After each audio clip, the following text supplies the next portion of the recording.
се прави, пишат за голямо добрутро, че вече повръщаме от американските филми на ужасите и от американските кримите. Как не може да разбера, че това е един чудовищен буклук?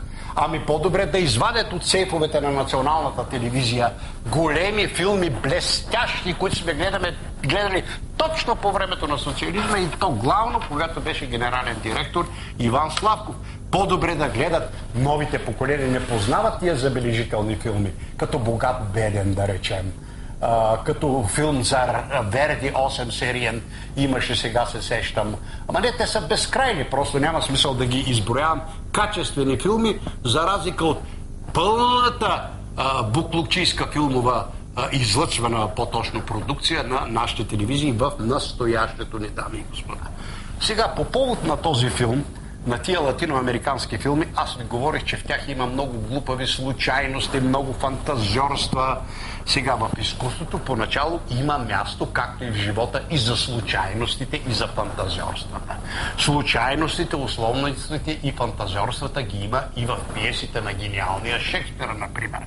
Само, че трябва да ви кажа, че има мярка на това колко да са тия случайности и тия условности и как те да се поднесат на зрителя така, че да бъдат възприемани като нещо реално, като нещо обосновано.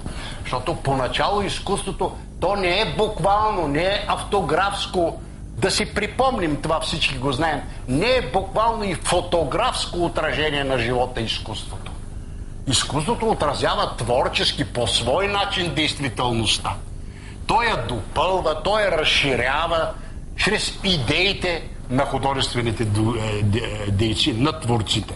Така че нормално е да има и случайности, но казвам не да има филмови произведения като латиноамериканските, в които просто няма нищо друго, освен случайности и освен ефтини сензации.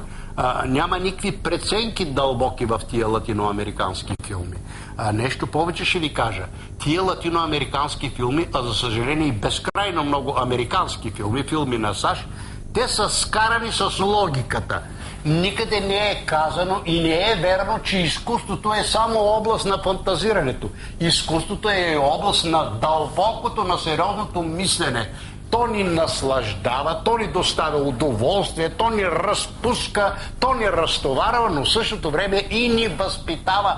Учи ни да мислим и да действаме по-умно. Тоест, то не е само забавление. То е оръжие за действие. То ни дава. То за нас е и едно оръжие за действие.